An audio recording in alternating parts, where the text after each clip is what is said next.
buenas tardes. ¿Escucha, verdad? Sí, profesora. Ok.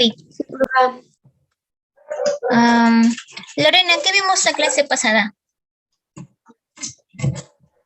Bueno, la clase pasada vimos acerca de comenzamos con la célula, comenzamos a ver sus medidas, tanto área como volumen. También vimos quién fue el que comenzó con quien tomó la palabra célula, que fue, permítame,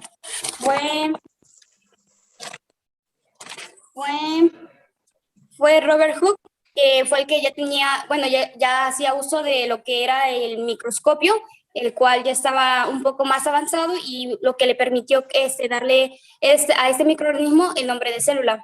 También vimos acerca de los glóbulos rojos, que son también un tipo de célula, y vimos acerca, más que nada, lo de la célula. Ok. Bueno, y entonces hablábamos de que muy al inicio de los tiempos, pensemos en la Tierra primitiva cuando apenas se había formado, pero todavía el ambiente era muy inestable, ¿no? O sea, no había una atmósfera bien establecida, existían condiciones predominantemente sin oxígeno, y pues digamos, no había como tal una forma de vida madura, ¿no? Entonces, en esa Tierra primitiva que a veces incluso le llaman a las zonas donde existían mares, a eso se le llamó sopa primigenia, porque en esos mares eran ricos en nutrientes, sobre todo en biomoléculas. Y bueno, digamos, estas biomoléculas en un entorno acuoso y con las condiciones ambientales de ese entonces, se empezaron a agregar, formando estructuras cada vez más estables, ¿no? Se formaron así las primeras bacterias o los primeros microorganismos de aquella época. Algunas de ellas, digamos, eran de gran tamaño, mientras que otras eran más pequeñas. Entonces, de acuerdo a esta teoría que se llama teoría endosimbiótica, en un momento dado, una de estas células grandes engulló a una partícula más pequeña, pero se dio cuenta de que esta cosita pequeña era muy útil, ¿no? ¿Por qué? Porque tenía la capacidad de formar energía, cosa que esta célula grande no podía, ¿no? Entonces la absorbe y dice, bueno, ya vi que esta produce energía y yo la puedo utilizar, mejor no la voy a destruir, ¿no? La voy a dejar adentro para que siga produciendo, para que pueda seguir produciendo energía y yo me vea beneficiado. Y al mismo tiempo esta célula pequeña dijo, bueno, aquí me digirieron, pero nadie me va a matar, nadie me va a destruir, es un lugar cálido y seguro, y decide quedarse ahí también, ¿no? Entonces, con el tiempo, llega a formar parte de esta célula de mayor tamaño y se forman las primeras células eucariotas. Recordemos que las células eucariotas son aquellas que tienen núcleo bien delimitado y que aparte van a tener organelos, ¿sí? Y dentro de esos organelos pues está lo que se conoce como mitocondria y que en ese momento era esta bacteria pequeñita, ¿sí? En sus libros de biología siempre van a ver una estructura como esta, entonces ya desde ahorita sabemos que esas son mitocondrias, ¿no? Y que van a tener la función de generar energía. ¿Por qué se le llama teoría endosimbiótica? Bueno, aquí hay un término que tenemos que recordar porque lo vamos a utilizar todo el tiempo, tanto en biología como en microbiología. Se llama simbiosis, ¿sí? La simbiosis se define como una relación entre dos especies en la que ambos salen beneficiados, ¿sí? A veces incluso les dicen que es una relación como de amistad, como cuando tienes así tu super amigo y le dices, bueno, tú me ayudas a estudiar y yo te invito a la comida, ¿no? Y de alguna manera como que cada quien hace un aporte de lo que puede ofrecer y ambos se benefician, ¿sí? Entonces, eso es lo que entendemos por simbiosis.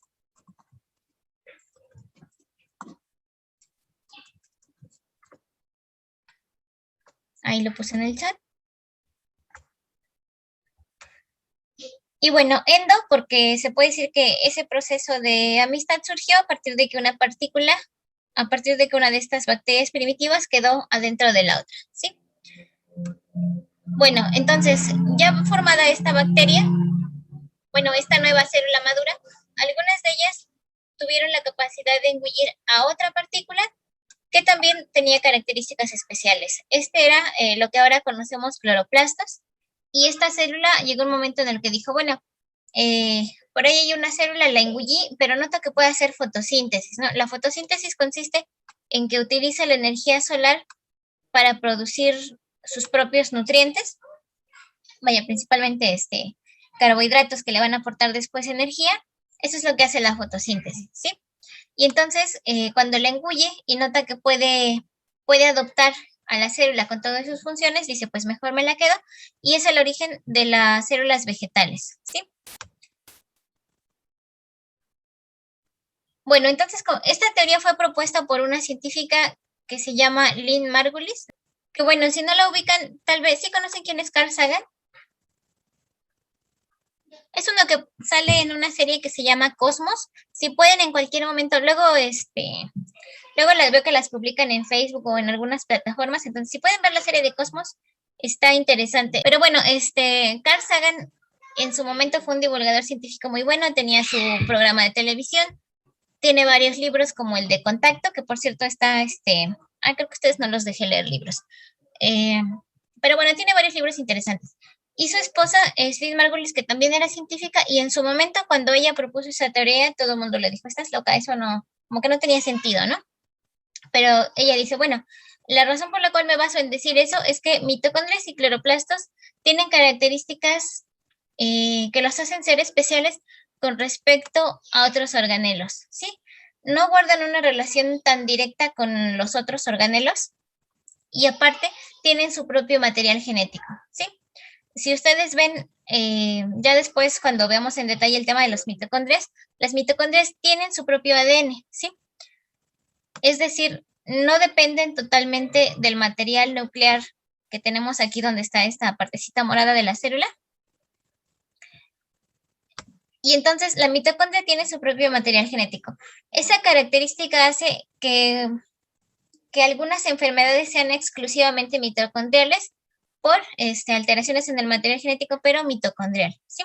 Entonces es un tema así interesante, aunque no son enfermedades muy comunes, son consideradas enfermedades raras. Bueno, ¿alguna duda con respecto a esto de la teoría endosimbiótica? No, maestra, ninguna, gracias. Ok. Bueno, y entonces vemos en detalle algunas características de estas células, ¿no? Les decía, las procariotas son células un poquito más sencillas. Estas las vamos a ver en detalle, o bueno, las van a ver ustedes en detalle en la clase de microbiología, pero aquí a grandes rasgos, pues consideremos que son células de tamaño pequeño, son células sencillas, y lo que les decía es como un cuartito, como no tiene divisiones en su interior, o sea, no hay nada que, como en un cuarto, ¿no? No hay nada que delimite la recámara de la sala y de la cocina y del comedor y de todo lo demás. Eso obliga a que el cuarto sea de pequeño tamaño, ¿no? Entonces, son células que por mucho llegan a medir entre 1 a 10 micras y tienen estructuras generales. Y como les decía, así como en un cuartito, tampoco quiere decir que el núcleo esté por ahí todo regado, medio disperso, sino que más bien ocupa un lugar específico de la célula, pero eso sí, no hay nada que lo divida del resto, ¿no? Entonces, a esta estructura no delimitada, pero que como quiera ocupa un lugar en el espacio donde está el material genético, a eso se le llama nucleoide, ¿sí? Entonces, ¿qué es el nucleoide? Pregunta de examen. Es la estructura de una célula procariota donde se localiza el ADN, ¿sí? Vemos que tiene ribosomas. ¿Alguien sabe qué son los ribosomas? Bueno, yo que sepa son los encargados de la síntesis de proteínas. Ok, sí. Entonces, los ribosomas son los organelos que se van a encargar de hacer síntesis de proteínas y son de las pocas estructuras que se presentan tanto en eucariotas como en procariotas, ¿sí? Porque son indispensables. Ya de ahí tiene su membrana plasmática, que también la tienen tanto células eucariotas como procariotas, aunque van a tener ciertas diferencias entre ellas, ¿no? Tiene aquí unas cosas que se llaman plásmidos, que son como pequeños trocitos de material genético, pero más pequeños, ¿sí? Tienen su pared celular, a veces tienen cápsula, que son ya las diferentes capas que vemos aquí, que recubren a la bacteria, y que van a ser indispensables para que puedan ejercer ahí sobre todo sus factores de virulencia, ¿no? Ok, eso es con respecto a las bacterias. En el caso de las células procariotas, les digo, las podemos comparar con una casa más grande. La casa crece y como que te ves en la necesidad de generar ahí ya, ahora sí, divisiones. Así es la célula eucariota. Es de mayor tamaño, suelen tener un tamaño que oscila entre los 7 y los 100 nanómetros. Y entonces sí, vemos que hay un espacio bien delimitado donde está el material genético y ahora sí este es el núcleo. Tienen otro espacio donde se destina a la síntesis de energía, que son las mitocondrias, son estas. Tienen otro espacio que se dedica al transporte y maduración de proteínas, que es el retículo endoplásmico, que es este que tenemos aquí. Tiene otro que tiene la función de, bueno, igual participa en la maduración de proteínas, pero después, ese es el complejo de Golgi, ¿no? Cada uno de estos los vamos a ver en detalle casi en una unidad aparte. Pero bueno, aquí nada más lo importante es ver que el sistema está bien compartimentalizado y organizado y que son células de mayor tamaño, con un núcleo bien definido y con mitocondrias, ¿sí? Todo eso es lo que caracteriza a las células eucariotas. Y bueno, como les decía, no sería posible distinguir las características de las células si no hubiera sido posible la invención y perfeccionamiento del microscopio, ¿sí? Entonces dices, bueno, ¿qué va de una lupa o de unos simples lentes que hasta cierto punto tienen la misma función de agrandar los objetos a un microscopio que ya tiene una función un poquito más compleja, ¿sí? Aquí tenemos los eritrocitos, les digo, los eritrocitos aquí para todos son como los modelos en las células. ¿Tienen dudas? Veo que alguien está levantando la mano. Sí, maestra, tengo una duda. ¿Hay alguna diferencia entre el núcleo y el nucleoide? ¿O Sí, simplemente? sí hay diferencias. La principal diferencia es que, bueno, vemos las semejanzas entre el nucleoide y el núcleo es que ambos contienen el material genético de la célula, ¿sí? La diferencia es que el núcleo está bien delimitado por una envoltura nuclear, mientras que el nucleoide no. Entonces, el nucleoide nomás es como un rinconcito de la célula donde está ahí apelotonado el ADN, pero no hay nada que lo delimite. Esa es la principal diferencia con respecto al núcleo. Gracias. Ok. Y entonces, como les decía, cuando nosotros vemos las células al microscopio, podemos hacerlo a diferentes aumentos. Esta es una foto de eritrocitos vistos al microscopio con un aumento de 40x. Que bueno, ya cuando veamos el tema del microscopio, vemos a qué se refiere con eso de 40x. Entonces, como les decía, los eritrocitos tienen forma de disco bicóncavo y cuando decimos disco bicóncavo quiere decir que tienen forma como de una pizza con sus bordes gruesecitos, como aquí, y el centro un poquito más plano, ¿sí? Si nosotros queremos ver esto en detalle y decimos, bueno, sí, pero quiero ver exactamente cómo se ve, aparte aquí no se ven leucocitos, no sé si se ve que aquí hay una célula de color como azulito, ¿sí la ven?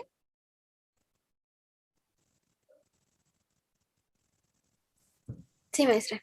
Ok, desgraciadamente la foto ahí está un poquito cortada, pero este cachito de célula que se ve más grande y como que de otro color, ese es un leucocito, ¿sí?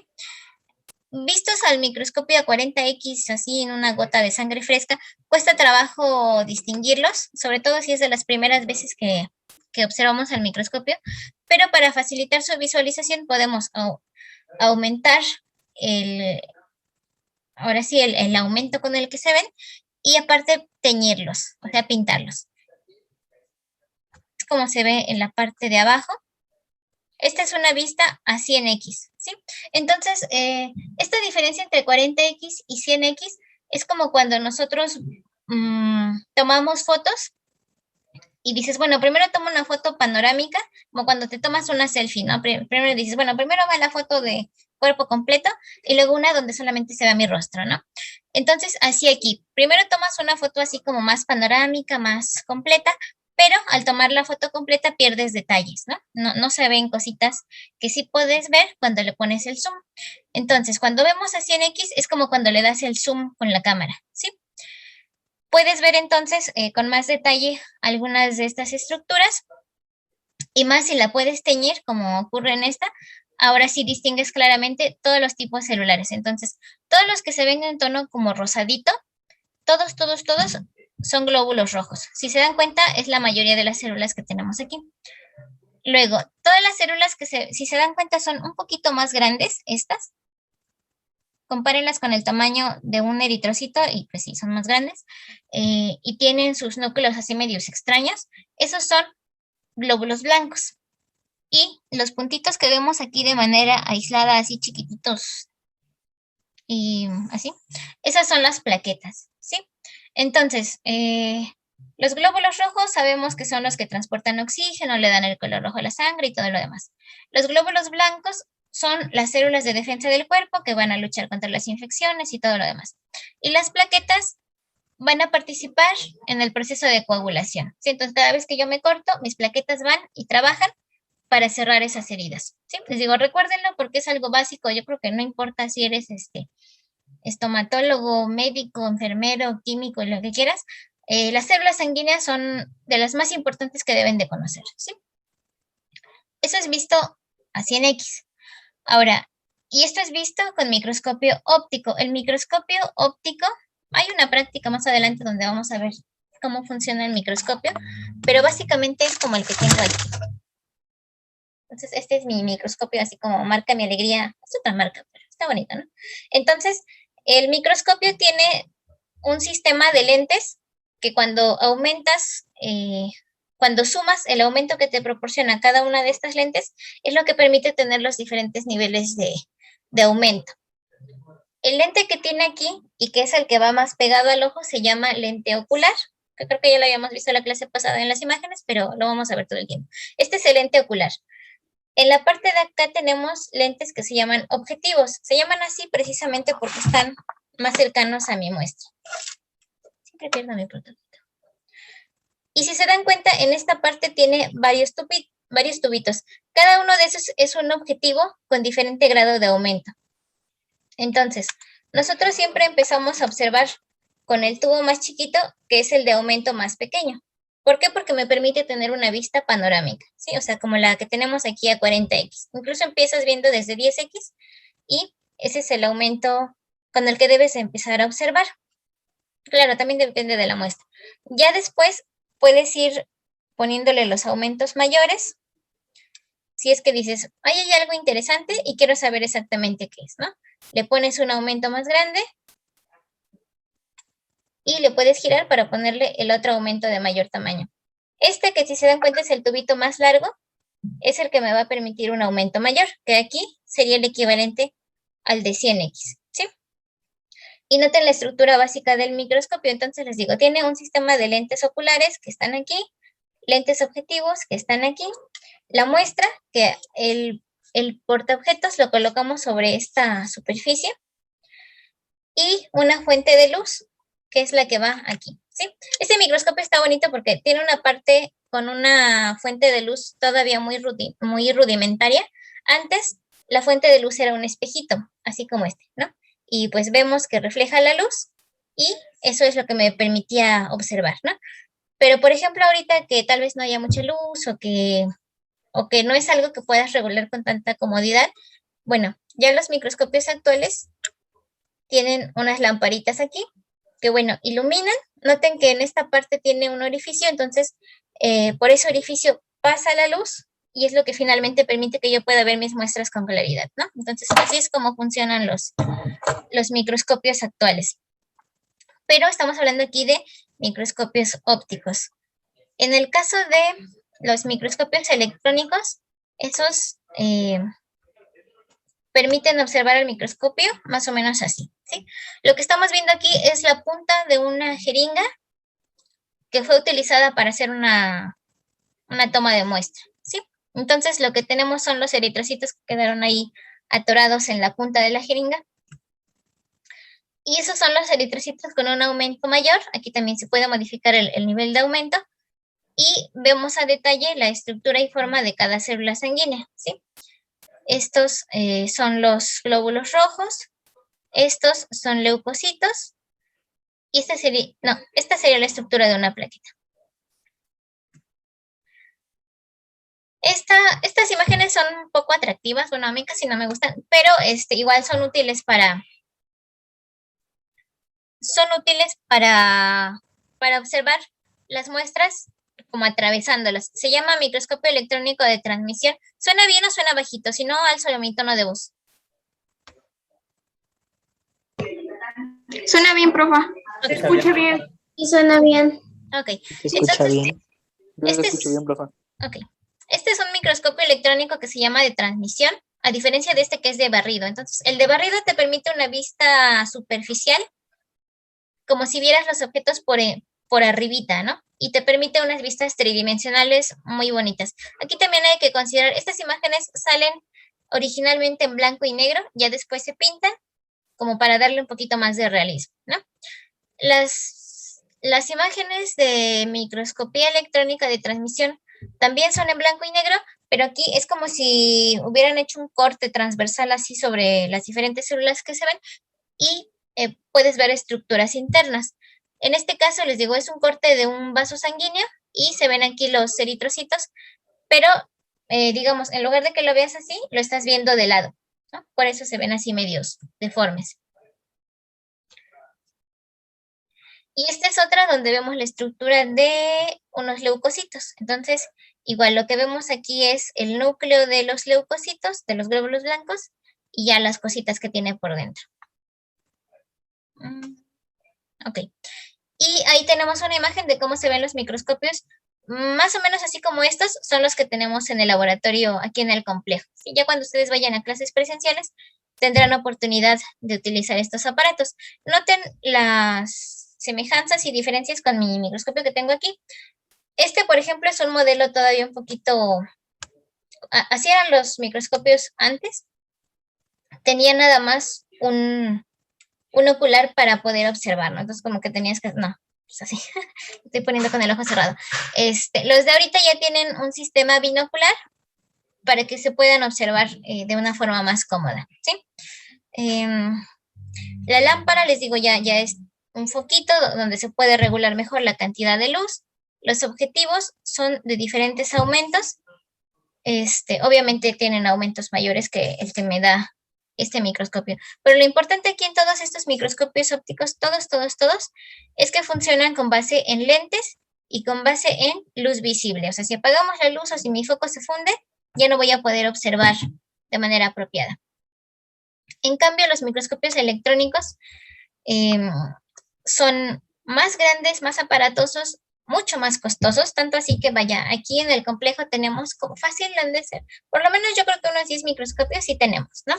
Pero microscopios electrónicos no, porque son muchísimo más caros, ¿no? Son también más difíciles de manipular y no funcionan con lentes, tampoco funcionan con luz visible, sino que funcionan con base en el flujo de electrones, ¿sí? Había unas muestras, bueno, de hecho yo nada más tuve oportunidad de verlo una vez, porque al menos en la universidad, nada más, en toda la universidad, nada más tenían un microscopio electrónico, al menos cuando a mí me tocó ir, no sé ahorita.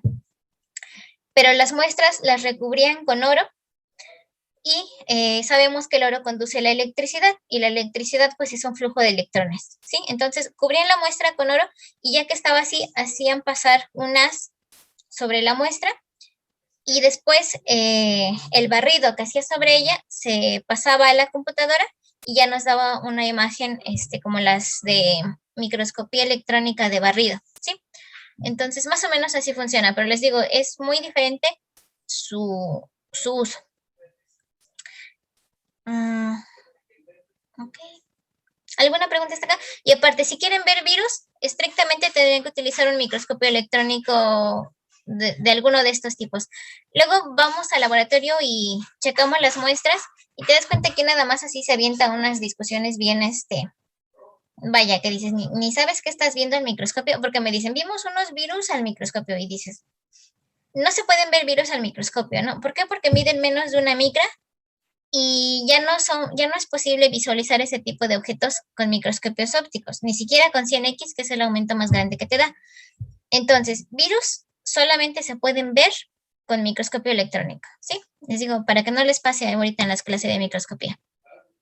¿Alguna duda hasta acá? Ninguna, No, profe. maestra. Ninguna, profe. Ninguna todavía. Mm, ok, bueno, entonces ese nada más es un cuadro diferencial. Les digo, prácticamente ustedes van a trabajar más con el microscopio óptico. Y aunque en principio es algo que durante mucho tiempo quedó restringido para personal de laboratorio, como, vaya, como los químicos, poco a poco el uso del microscopio ha sido de mayor utilidad en otras ramas de la salud, incluso de las ingenierías, ¿no? Porque luego para hacer relojes o cosas así, con muchísima precisión, también necesitan de microscopios electrónicos. En el caso de los microscopios ópticos, bueno, al menos este sistema de lentes se ha llegado a adaptar para algunos tratamientos dentales, que bueno, ya por ahí les pasaré el artículo de uso de microscopía en la clínica dental, ¿sí? Pero bueno, entonces les digo, lo importante en los microscopios ópticos es que funcionan con luz, a diferencia de los electrónicos que trabajan con flujo de electrones. En los del microscopio óptico se pueden ver seres vivos incluso en movimiento, aunque esto también depende de la técnica. Si los pintas, como la imagen que les enseñé hace un rato, ya en el momento en que le pones tinciones, es más difícil porque muchos de esos tintes los matan, ¿sí? Pero si pones las muestras con una gotita de agua así directo, sí puedes ver movimiento y son de las muestras más bonitas que van a poder observar. Luego llevan muestras de agua de charco y se ven todas las amibas y los gusanos ahí que se andan moviendo. Son de las muestras más bonitas. O si alguien después quiere llevar una muestra de semen, igual son de las muestras más llamativas porque se ven así los espermatozoides y todos se empiezan a mover de manera muy acelerada. Y entonces sí se puede ver claramente su locomoción. De hecho, cuando nosotros hacemos estudios de fertilidad en varones, lo primero que checas en tus espermatozoides es cómo se ven. Se tienen que ver, no se tienen que ver deformes porque ya sabemos que el espermatozoide se ve así como que la cabecita y la cola. Y luego hay unos que tienen la cabeza muy chiquita o por el contrario están muy cabezones o a veces tienen dos cabezas o tienen dos colas y cualquiera de esos no va a funcionar, ¿no? Y luego ves qué tanto se mueven. Entonces, si se mueven bien y todos van más o menos en una sola dirección, se puede decir que el paciente es fértil, pero si todos sus espermatozoides están así todos tiesos o no se mueven, o un buen porcentaje de ellos no se mueven, aunque otros sí, se puede decir que el paciente va a tener problemas de fertilidad, ¿sí? El microscopio óptico en general te permite un aumento relativamente débil, al menos cuando se compara con un microscopio electrónico, ¿no? Nos dice aquí que aumenta las cosas hasta 3000 veces, mientras que el microscopio óptico por mucho te permite un aumento de 1000. Ahora, para darme ese aumento de 1000, lo que ocurre aquí es que se van sumando los... Bueno, para empezar, ¿qué quiere decir con eso de aumento? Aumento quiere decir, si yo tengo aquí a lo mejor una línea que mide 1 centímetro y yo le pongo un lente y ahora mi línea pareciera que aumenta lo de unas 10 veces, ¿no? Entonces, ese es un aumento de 10x, ¿no? Si luego yo tengo una línea que mide 1 centímetro y ahora lo hago que aumente hasta que parezca que mide 5 centímetros, eso es un aumento de 5x y así respectivamente, ¿no? O sea, el aumento es sencillo de entender. Para saber el aumento total que te ofrece un microscopio, como les decía, tenemos varios lentes. Entonces, el del ocular, incluso aquí lo dice, a ver si se ve. Mi ocular me permite un aumento total de 10x, mientras que el de los objetivos, ya dependiendo de cuál utilice, no se ve por el reflejo de la luz, pero hay unos que te aumentan 10x, 40x, 5x, 100x, 20x, y entonces nada más se multiplican. Es decir, si aquí tengo un aumento de 10 y aquí tengo otro aumento de 10, mi aumento total va a ser de 100. Pero si yo utilizo el objetivo de 100x como en la imagen que les enseñé hace un rato y aquí es de 10, mi aumento total es de 1000, ¿sí? Que básicamente es el aumento más grande que me puede dar este microscopio. Bueno, el microscopio óptico me permite ver la estructura con detalle, pero sin llegar a niveles así como que más internos. Si queremos ver organelos y cosas así ya más detalladas, es mejor utilizar el microscopio electrónico. Las preparaciones aquí suelen ser sencillas, por ejemplo, para teñir la sangre como la imagen que les mostré hace un rato, la técnica en 10 minutos eso ya quedó. Desde que montas tu sangre, hasta que la pintas, la dejas que se seque y todo lo demás. Para el microscopio electrónico, las preparaciones suelen ser más complejas, entonces les digo, eso de recubrir la muestra con oro, bueno, yo no lo he hecho, pero sí sé que es un proceso como que más meticuloso. El microscopio óptico es un aparato relativamente barato. Eso sí, vaya, no porque uno diga que sea barato, lo traten como cualquier cosa. Se tienen que tratar así como que con mucho cuidado y mucho cariño y todo lo demás. Porque sí, déjenme ver. Yo creo que fácil como unos 12,000 pesos un microscopio así económico, sí te va costando, ¿no? Mientras que un microscopio electrónico fácil le va llegando, o si no es que pasa el 1,000,000 pesos, ¿sí? Entonces les digo, sí, sí es muy caro. Y aparte la forma en la que se preparan las muestras y eso de estarlas cubriendo con partículas de oro o de cualquier otro metal así, de ese tipo, pues sí, encarece mucho tus muestras, ¿no? Eso es lo mismo. Y ahora, para darnos una idea de las diferencias en los tamaños de los diferentes tipos de células, aquí tenemos un eritrocito. Les digo, el eritrocito es el modelo aquí para todo. Un eritrocito mide aproximadamente 7 micras de diámetro, ¿sí? O sea, tengo 7 micras de aquí a acá. Mientras que compárenla con una bacteria que es Escherichia coli, que es muchísimas veces más pequeña, ¿no? La Escherichia coli ha de medir, bueno, aquí suelen medir una micra de diámetro, de grosor, entre 0,5 y 1 micra de diámetro, y aquí ha de medir como unas 3 micras, ¿no? Entonces, eso es comparando largo por ancho y el diámetro y todo lo demás. Ya cuando comparas el volumen total, la diferencia entre una célula y otra, pues es más grande, ¿no? Y aparte consideren que el eritrocito es una célula pequeña, porque, por ejemplo, el leucocito llega a medir entre 11 y 25 micras, es muchísimas veces más grande. Ahora, no sé si se ve que en la parte de aquí abajo hay unos puntitos así que se ven medios X, parecen basuras, pero no son basuras, son virus, ¿no? Entonces, cuando hacemos el zoom a este pedacito de la imagen, lo que vemos es esto, ¿sí? Esta ahora es mi bacteria y estas cositas chiquititas son los virus, ¿no? O sea, esto ya casi ni se ve, pero pues es un virus. Los virus miden menos de 1 micra.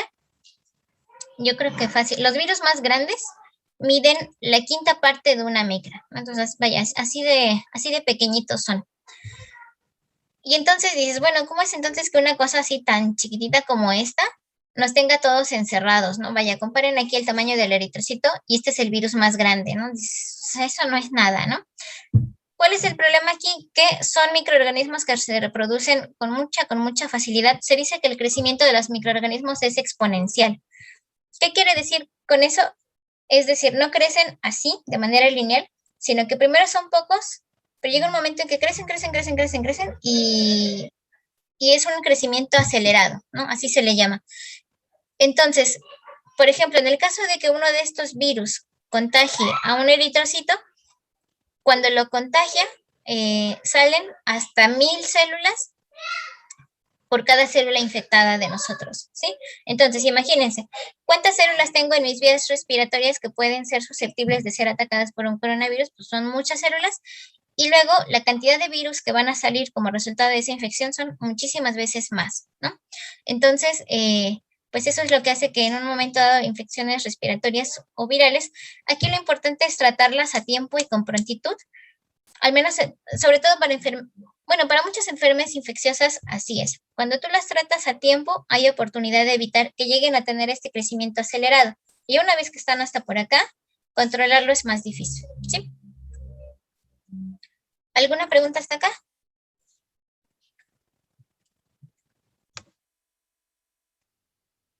No, ninguna.